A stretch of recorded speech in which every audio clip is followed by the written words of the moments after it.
Tout a commencé ici, à la mi-mars.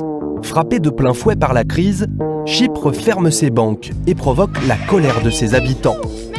Pendant 12 jours, impossible de retirer de l'argent, une taxation des petits épargnants est annoncée. Cette pagaille va lancer sur le devant de la scène un personnage quasi inconnu jusque-là, le Bitcoin. Que se passe-t-il avec le Bitcoin pour ceux qui ne connaissent pas? La raison de cette soudaine gloire, l'envolée du cours du Bitcoin, une monnaie virtuelle disponible uniquement sur Internet. Parallèlement à la crise chypriote, de nombreux investisseurs, dont des Russes, y ont vu une valeur refuge, aussi un moyen très pratique pour sortir leur argent des banques de Nicosie. Mais revenons au départ. Le Bitcoin, c'est quoi? Comment fonctionne cette étrange monnaie, née il y a 4 ans des mains d'un Japonais dont on ne connaît que le pseudo, et qui pourrait être tout aussi bien, selon certaines sources, un groupe d'étudiants irlandais? Disons-le tout de suite, l'animal est très complexe, mais on peut toutefois retenir quelques points. Bitcoin est un système monétaire fermé, il n'y aura à terme que 21 millions d'unités. Un Bitcoin est une suite unique de chiffres et de lettres, les internautes se les échangent comme on s'envoie un email. Le Bitcoin est une devise convertible. Enfin, pour s'en procurer, soit vous en achetez comme des euros ou des dollars, soit vous mettez à disposition du réseau la puissance de calcul de votre ordinateur et en échange, vous recevez des bitcoins. Voilà un jeton qui symbolise 25 bitcoins. Au taux de change actuel, ça fait environ 2500 francs. Et la semaine dernière? En tout cas, il y a 2 semaines, c'était à peu près 1000 francs. Qu'est-ce que ça sera la semaine prochaine? Personne ne le sait. Nous sommes à Zurich. Stéphane et Lucius sont des hommes de l'ombre du Bitcoin. Ingénieurs, ils participent depuis les débuts à son développement. Aujourd'hui, alors que l'équivalent de près d'1,5 milliard de francs suisses circule en Bitcoins, ces deux compères ont le sourire. Comme beaucoup de pionniers, ils ont gagné pas mal d'argent. Et avec la crise actuelle, le Bitcoin a, d'après eux, de beaux jours devant lui. Dans Bitcoin, on ne fait pas confiance à une personne en particulier ou au développeur. On fait confiance au code lui-même. Le code, on peut soi-même le consulter. Des centaines de développeurs l'ont déjà fait. Ils ont pu voir que ça fonctionnait. À mon avis, c'est une forme de confiance encore plus forte. On dit d'ailleurs, la confiance, c'est très bien, mais le contrôle, c'est mieux. Moi, l'idée qui me plaît, c'est que la circulation des paiements puisse être libre. C'est un peu comme la liberté d'expression. C'est quelque chose de fondamental. Que l'on puisse garder soi-même sa richesse, la transmettre librement et que l'on soit à l'abri des interventions des États. Signe du succès, on peut désormais acheter des centaines de milliers d'articles sur la toile avec des bitcoins.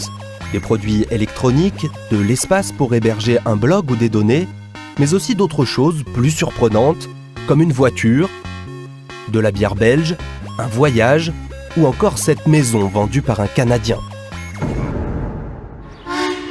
Le potentiel de la monnaie virtuelle, ces gentlemen, venus spécialement de Malte, y croient aussi.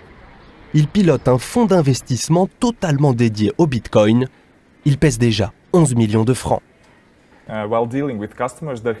Nos clients nous posent toujours la même question. Comment préserver mon patrimoine? Où faut-il investir? Faut-il acheter de l'or, de l'argent ou autre chose? Bitcoin répond à toutes ces questions. C'est un moyen de paiement, vous pouvez le conserver, personne ne peut vous voler, et cela ne peut pas être détruit, car le système est très robuste.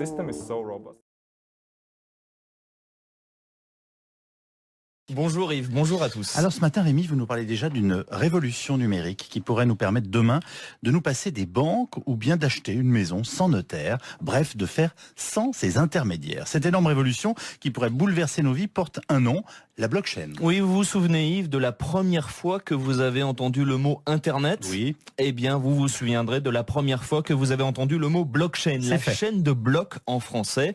Je me méfie de ces révolutions technologiques qu'on nous annonce toutes les 5 minutes, mais là, tous les experts du numérique le disent, cette révolution de la blockchain est comparable à l'Internet amorcé il y a 26 ans, parce que ce n'est pas une innovation, c'est carrément une nouvelle façon d'échanger entre les hommes. Alors, si ça change nos vies à ce point-là, Rémi, il faut qu'on comprenne comment ça fonctionne. En quoi consiste exactement la blockchain? Alors, depuis des centaines d'années, on est d'accord là-dessus, Yves, on fait des transactions grâce à des tiers, un magasin hier, un site internet aujourd'hui. Eh bien, la blockchain va supprimer ces intermédiaires. Imaginez, sur internet, vous achetez une table à quelqu'un que vous ne connaissez pas, vous lui transférez 200 €. Vous ne passez pas par Amazon ou un autre site, mais votre transaction entre vous et lui va être archivée dans une sorte de gigantesque livre de compte public. Ce livre de compte virtuel n'est pas tenu par Amazon ou un autre acteur du net qui touche une commission, mais collectivement par des milliers de personnes de la chaîne, de la blockchain. Ces milliers d'acteurs valident la transaction et vous disent à vous et aux vendeurs, allez-y, vous êtes fiables tous les deux. Cette grande chaîne réussit un exploit inédit, créer de la confiance entre deux inconnus sans intermédiaire. Mais attendez, si ce registre est public, n'importe quel petit malin peut en modifier les données. Alors non, aucun acteur ne détient ou n'a accès à la totalité de ce livre de compte. En fait, cette blockchain, c'est comme un immense puzzle qui est découpé, disséminé sur des milliers de serveurs. La preuve que vous avez payé ces 200 € contre une table reste dans la blockchain. Les transactions peuvent être consultées mais pas modifiées, car pour que votre vendeur triche, il faudrait qu'il détienne l'ensemble des pièces du puzzle, ce qui est impossible. La blockchain, c'est donc un système de stockage et de transmission d'informations infalsifiables qui supprime les intermédiaires traditionnels. C'est là qu'est le potentiel totalement révolutionnaire. On pourrait se passer des notaires, des compagnies d'assurance, des cartes bleues, etc., etc. Le champ d'application est infini. Vous êtes donc en train de nous dire que les banques qu'on connaît peuvent disparaître et que Google peut lui aussi disparaître. Alors je vous annonce la mort de personne, moi. Mais ces acteurs ont effectivement du souci à se faire et ils cherchent déjà la parade, car certaines expérimentations de blockchain existent. Dans certains pays pauvres, on utilise par exemple le système pour établir des cadastres. La blockchain pourrait vraiment commencer à changer nos vies dans 10 ans. On va effectivement vers une nouvelle forme d'économie qui peut contourner les géants de la Silicon Valley, prédit Gilles Babinet, un des experts français du numérique les plus pointus. C'est la première fois où on a une technologie qui est, entre guillemets, anticapitaliste. C'est-à-dire, tout le monde est détenteur de la technologie et il n'y a plus d'hommes intermédiaires. C'est-à-dire que quand j'utilise Uber, j'enrichis Uber. J'enrichis pas uniquement le taxi qui me conduit. Et là, on peut faire un Uber sans Uber. C'est-à-dire que 100% de l'argent que je vais donner va aller au taxi. Et ça, c'est quelque chose qui est révolutionnaire. On pourrait donc voir une flotte de taxis, Yves, sans Uber et sans entreprise. C'est révolutionnaire au point que Gilles Babinet pense, avec bien d'autres, que l'inventeur anonyme de la blockchain devrait recevoir le prix Nobel. C'est cette technologie qui a permis la création notamment de la monnaie virtuelle Bitcoins. Certains économistes dans le Wall Street Journal ont écrit que depuis 5 siècles, depuis l'invention des banques, la blockchain constitue l'innovation économique la plus importante. Et vous savez, le Wall Street Journal débloque et se déchaîne assez rarement. En tout cas, on va suivre ça d'extrêmement près. Vous étiez le premier, une fois de plus, à nous en parler.